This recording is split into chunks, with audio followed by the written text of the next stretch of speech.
छत्तीसगढ़ प्रदेश Congress committee के प्रदेश महासचिव अरुण सिंह सिसोदिया एवं प्रदेश सचिव इरफान खान एक लंबे समय से कांग्रेस पार्टी के प्रति समर्पित भाव से कार्य करते रहे हैं। साथ ही किसी भी प्रकार से अन्याय पीड़ित लोगों की मदद कर उन्हें न्याय दिलाते रहे हैं एवं पार्टी के प्रति इनकी अटूट आस्था देखते ही बनती है। गौरतलब है कि राजनीतिक गलियारों से कई बार ऐसी खबरें आती रहती है कि कार्यकर्ता और पदाधिकारी पार्टियां बदलते रहते हैं, परंतु एक लंबे समय से पार्टी के प्रति पूरी शिद्दत से कार्य करते रहने और विश्वास करने का ये परिणाम है। अरुण सिंह सिसोदिया प्रदेश महासचिव एवं इरफान खान प्रदेश सचिव के पद पर आसीन हैं और इतना बड़ा पद मिलने के बाद भी आज भी उसी लगन से समाज हित में कार्यों को कर रहे हैं जैसे पहले किया करते थे, जब ये सिर्फ कार्यकर्ता हुआ करते थे। इन दोनों ने प्रदेश सरकार की जन कल्याणकारी योजनाओं के प्रचार प्रसार के लिए स्वयं के खर्च से वॉल पेंटिंग कर लोगों को जागरूक करने का बीड़ा उठाया है। हमारी नजर भी इनके द्वारा किए जा रहे प्रचार प्रसार पर पड़ी तो हमने इन दोनों कर्मठ कार्यकर्ताओं से मौके पर बातचीत कर इनकी कार्यशैली को जानना चाहा। आइए देखते हैं कांग्रेस पार्टी पर अटूट आस्था रखने वाले इन दोनों सिपाहियों से की गई खास बातचीत। दोस्तों, सेना की बात करते हैं, किसी देश की बात करते हैं या किसी संस्था की बात करते हैं, उनके जो कार्यकर्ता होते हैं वो एक सेना की तरह होते हैं और सेना का प्रमुख, सेना की कमान संभालने वाला अगर बिल्कुल काबिल है तो जाहिर सी बात है वह सेना, वह सरकार, वह प्रदेश, वह देश दिनों दिन तरक्की करता है।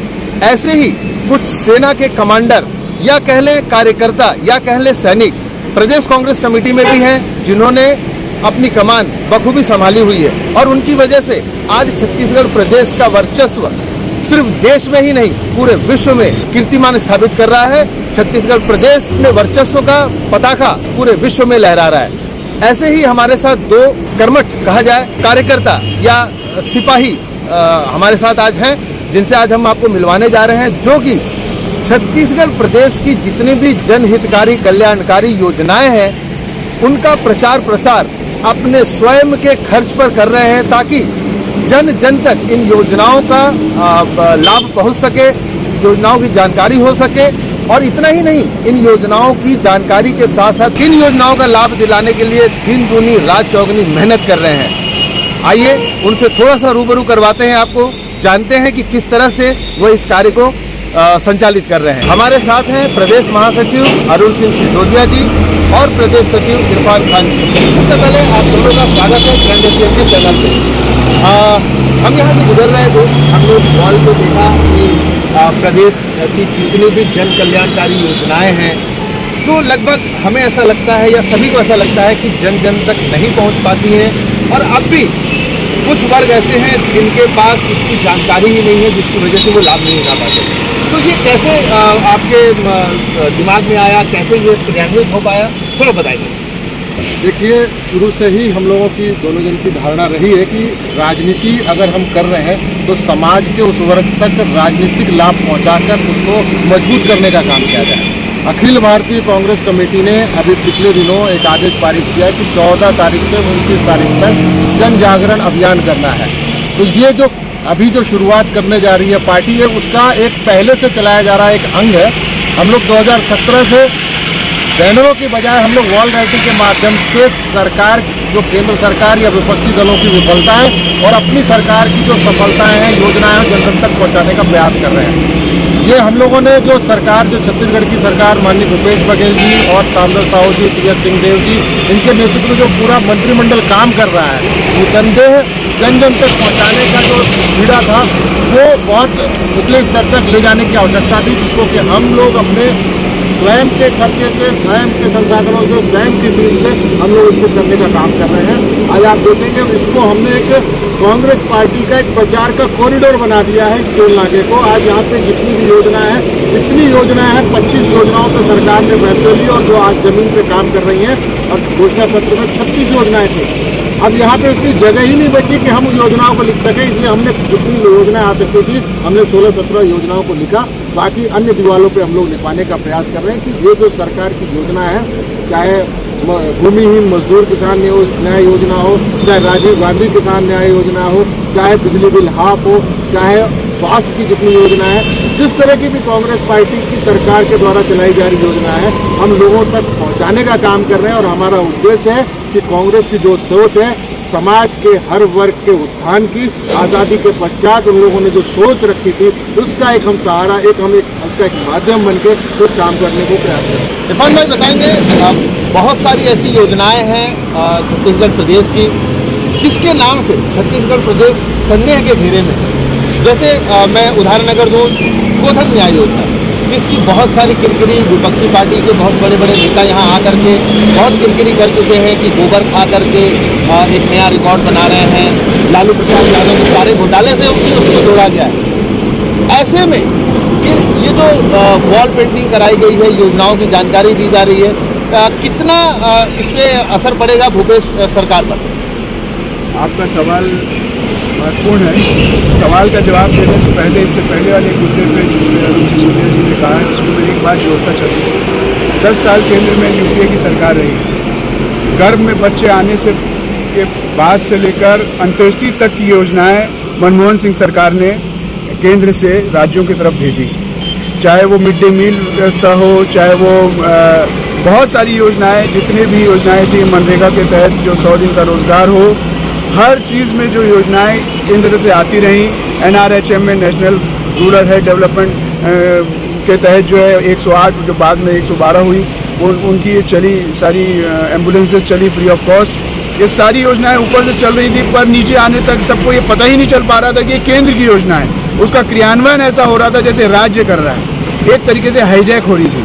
तो अज्ञानता अपराध है। इस बात का बोध करते हुए हमने और अरुण सिसोदिया जी ने इस बात की शुरू से संज्ञान रखा कि जनता को ये मालूम होना चाहिए कि किस तरफ से योजनाएं चालू हो रही हैं, कौन इसके पीछे जो सूत्रधार है, और जनता को मालूम होना चाहिए कि सरकारें उनके लिए क्या कर रही हैं। इस वजह से हम लोग ये प्रयास जो है लगातार कर रहे हैं। जो आपने कहा गोधन न्याय योजना के बारे में, देखिए आप लोग पत्रकारिता से आपको मालूम है, भारतीय जनता पार्टी का 15 साल का शासन आप याद कीजिए, बड़े बड़े हत्या हुई, गौ माता की जो है हत्या हुई हैं। यहाँ पे शगुन गौशाला थी जहाँ पे 400 से ज़्यादा गाय जो हैं जो उनकी हत्या हो गई, उनको मार दिया गया। ढेरों गौशालाएँ बनी, उनके पैसे सिर्फ हड़प जो लोग चलाते रहे उन लोग हड़पते रहे, और उसका गौवंश के ऊपर कोई उसका फ़ायदा नहीं पहुंचा। जब जोगी जी की सरकार गई और राज्य में भारतीय जनता पार्टी की सरकार बनी, उस समय हमारे यहाँ पे 3 करोड़ गौवंश था। 3 करोड़ ये डेटा है। आज 80 लाख रह गया है। वो कहाँ गया? ये कहाँ गया? ये बहुत बड़ी बात है। इन सारी परिस्थितियों को देख के भूपेश सरकार जब आई, उन्होंने गौवंश के संधारण के लिए और उनको संधारण से जुड़े लोगों के संधारण के लिए, ताकि उनको भी मुनाफा हो, इसके लिए गोधन योजना लेके आए। कोई भी योजना एक दिन में सफल नहीं होती। मैं हमेशा कहता हूँ एक चक्कर पूरा होना चाहिए। वो लगातार चल रही है, 0 से शुरू होकर अगर हम लोग 50 तक ही पहुँचे हैं तो बहुत आगे तक पहुँचे हैं। इससे पहले की सरकारें जो नहीं कर पाई, वो भूपेश सरकार, कांग्रेस की सरकार कर रही है। इसके आगे तक वो जाएगी और निश्चित तौर पे आपका रिजल्ट आने वाले 5 साल से हमारा जो कार्यकाल खत्म होने से पहले दिखेगा। आपने अभी एक बात कही थी कि बिजली बिल हाफ, कहीं ना कहीं छत्तीसगढ़ प्रदेश सरकार इस योजना में भी फंसती जा रही है, क्योंकि बिजली बिल हाफ तो किए थी, लेकिन वापस से बिजली बिल आज भी फिर उसी जगह आकर के खड़ा हो गया। क्या कहीं ऐसा तो नहीं, ये जो 2.5 साल की जो सरकार की जो बंटवारे का जो बात था, जो नहीं हो पाया, तो अब जब पूरा भूपेश बघेल भी संभालने वाले हैं, ऐसा साफ हो चुका है, तो कहीं ऐसा तो नहीं कि 2.5 नहीं हुआ तो अब सब कुछ हमारा और हम अपने हिसाब से चलाएंगे? देखिए, मैं पहली बात तो इस चीज़ से नकारता हूँ कि ये 2.5 साल का विषय कुछ हमारे जैसे लोगों को पता है। ये ऊपर का जो हमारा केंद्रीय नेतृत्व है, उनके संज्ञान में जो चीज़ें हैं वो लोग जाने। और हम लोग एक छोटे कार्यकर्ता होने के नाते हमारी ड्यूटी है, हमारा कर्तव्य है और हमारी जिम्मेदारी है कि सरकार, चाहे हमारी कांग्रेस पार्टी की छत्तीसगढ़ की हो या हमारे केंद्रीय कांग्रेस का जो भी निर्देश है, हम उसका पालन करें। हमारी ये कोशिश है कि कांग्रेस पार्टी जो आज़ादी के इतिहास के बाद से लोगों के लिए काम करके उनके जनहित की योजनाओं को लाकर लोगों तक पहुंचाने का काम कर रही है, हम उन लोगों तक पहुंचाएं। बिजली बिल हाफ कांग्रेस पार्टी ने किया और उसका लाभ हर आदमी को मिला। आज आप सामने चले जाइए, छोटे मकान में रहने वाले हमारे बहुत सारे साथी हैं, आप उनसे पूछिए, पहले आता था उनका 800 बिल, आज आ रहा है 300 बिल। अब उसका अंकगणित किस तरीके से भ्रामक तरीके से भारतीय जनता पार्टी के लोग दुष्प्रचार करके लोगों के दिमाग में घुसाने का प्रयास कर रहे हैं, जिसका कि हम लोग सच्चाई को सामने लाने का काम कर रहे हैं। एक तरह से हम बोल सकते हैं हम लोग कांग्रेस पार्टी की वकालत और वकील बनकर इसके माध्यम से आज दीवालों पे हमने लिखा है। हमें मालूम है कि ये पंजा छाप दिलों पे भी जाएगा और इसका परिणाम आने वाले समय में हर उस व्यक्ति को एहसास कराएगा कि कांग्रेस पार्टी वाकई समाज के हित की राजनीति करती है, धर्म जातिवाद किसी तरह की बात नहीं करती है, क्योंकि कांग्रेस पार्टी का ही नारा है कि जात पे न पात पे मोहर लगेगी हाथ पे। ये बहुत पहले से चला आ रहा है और जातिगत जो तुष्टीकरण की जो बातें हैं भारतीय जनता पार्टी करती है, जिसके बहुत सारे उदाहरण केंद्र में भी आपको दिखेंगे, छत्तीसगढ़ राज्य में भी आज के समय में उसको जातिगत और तरह तरह के अमले जामा पहनाया जा रहा है और धर्म में विभाजित करने का प्रयास किया जा रहा है, जो कि बिल्कुल ही भारत के संविधान के विपरीत है। अंबेडकर जी के सामने मूर्ति लगी है, अगर अंबेडकर जी ने वो अधिकार नहीं दिए होते तो आज भारतीय जनता पार्टी खड़ी ही नहीं हो पाती, पूरे देश में सिर्फ कांग्रेस रहती। तो ये नेहरू जी की, अंबेडकर जी की और हमारे सरदार पटेल जी की, इन सब की, गांधी जी की सोच थी कि भारत में हर व्यक्ति स्वाभिमान के साथ, सम्मान के साथ अपनी जीविका उपार्जित करते हुए जी रहे और अपना यहाँ पे जीवन यापन करे। इस सोच का परिणाम है कि कांग्रेस पार्टी आज, भले हम आज बहुत जगह माइनस हो चुके हैं, हमारे जगह बहुत जगह सरकारें नहीं है, पर ये तो राजनीति में हो या सृष्टि में हो, ये पुनः एक बार चक्र चलता है। और आप देखिएगा कि इसी कांग्रेस पार्टी को भारत का जन जन, छत्तीसगढ़ का जन जन, भिलाई का जन जन, वैशाली नगर का जन जन अपनाएगा और पंजा एक दिन फिर से आपको हर जगह नजर आएगा। एक सवाल इरफान भाई आपसे और पूछना चाहेंगे, अभी ज्वलन बिल्कुल मुद्दा है पेट्रोल। केंद्र सरकार ने जो किया, जितने भी रुपए कम किए, अगर भूपेश बघेल जी एक अच्छे नेता हैं, जाहिर सी बात है हम तो देख रहे हैं उनके योजनाओं को, क्रियान्वयन को, लेकिन अगर आप जैसा कह रहे हैं तो राज्य शासन जो है, भूपेश जी की सरकार जो है, वो इस पर वैट कम करके एक नया इतिहास क्यों नहीं रच देती? क्यों नहीं छत्तीसगढ़ की जनता को सस्ते पेट्रोल की सौगात देती? केंद्र की जितनी भी विसंगतियाँ हैं उसको आप राज्य पे सवाल करें। केंद्र कई मतलब 300 गुना जो है जिस वैट को बढ़ा दिया गया वो अपने कामों को बढ़ा चुके हैं। और क्योंकि यूपी चुनाव सामने है और ये जो मिड टर्म पोल्स हुए हैं उसमें उनकी हार हुई है, उस वजह से 5 रुपये और 10 रुपये उन्होंने कम किया है। उसको आप उनकी नीयत पर मानिए, वो बहुत आंशिक रूप से उन्होंने जो है फायदा जनता को पहुंचाने का प्रयास किया है और उसके पीछे से चुनाव की जो है रणनीति है। भूपेश बघेल जी की सरकार संवेदनशील सरकार है, हर मुद्दे पे उन्होंने वृहद रूप से सारी चीज़ों का संज्ञान लेते हुए यथासंभव जितने लोगों को जनहित में काम हो सकता है तो कर रहे हैं। आने वाले समय में इस पर भी संज्ञान लेते हुए जो बेस्ट हो सके वो करेंगे और करते आए हैं इससे पहले। चलिए अंतिम सवाल एक और जानना चाहूँगा, जैसे ये वॉल पेंटिंग हम देख पा रहे हैं हमारे मुद्दे में और इस टोल प्लाजा पर भिलाई नगर में, और जैसा बोले कि भिलाई नगर में ज़्यादा उनका वर्चस्व है हमारे मुख्यमंत्री जी का, तो अभी ये शुरुआत है और किस किस जगहों पर आप प्रदेश के महासचिव हैं, आप प्रदेश के सचिव हैं, तो क्या इसको लेकर के मतलब जो सरकार की योजनाएं हैं जो पूरे प्रदेश में फैले, शुरुआत यहाँ से हुई है और कहाँ कहाँ तक ये वॉल पेंटिंग? देखिए हमने पहले जो शुरुआत की वो यहाँ से की और पूरे वैशाली नगर, भिलाई नगर, दुर्ग ग्रामीण और ग्रामीण अंचलों में भी हम लोगों ने बहुत सारे वॉल पेंटिंग कराए ताकि ग्रामीण जनता को इसका पता लग सके कि हमारी सरकार किस तरह से योजनाओं को लोगों तक लाने का प्रयास कर रही है। अब रही बात कि आगे भविष्य की जो बात है, अभी नगर निगम के चुनाव है, आचार संहिता लग जाएगी, तो ये मान के चलिए कि 2-1 महीना इन सब कामों में रुकावट आएगी, लेकिन आपको मैं आश्वस्त करता हूँ कि फिर से निगम चुनाव के बाद आपको इससे भी वृहद रूप में हम आपको सरकार की योजनाओं का,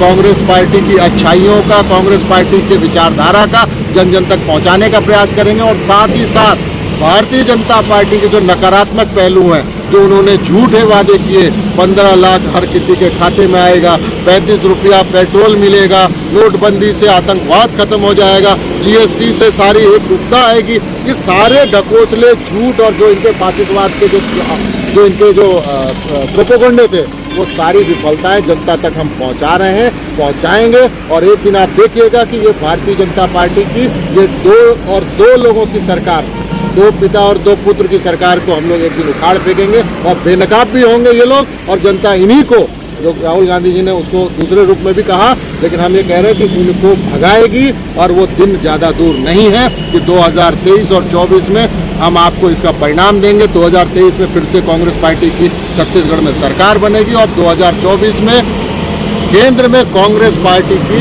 एक मजबूत नेतृत्व भर के आएगा। दोस्तों, आपने सुना कि कांग्रेस पार्टी का आगे क्या रणनीति हो सकता है, क्या मुद्दा हो सकता है, और ये सारी चीज़ें जो केंद्र के द्वारा की जा रही हैं ये सब चुनावी ढकोसले हैं। 5 रुपया कम कर देना, ऐसा हमारे कांग्रेस के सिपाहियों का कहना है।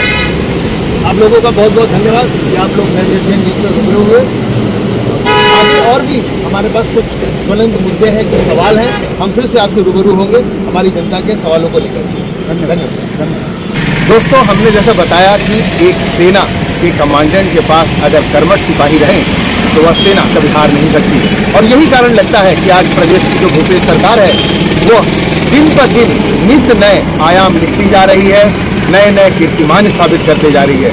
ऐसे सिपाही का होना प्रदेश कांग्रेस कमेटी के लिए भी गर्व की बात है। दोस्तों, ग्रैंड एशियन न्यूज़ के लिए भिलाई से मैं हूं संतोष शर्मा।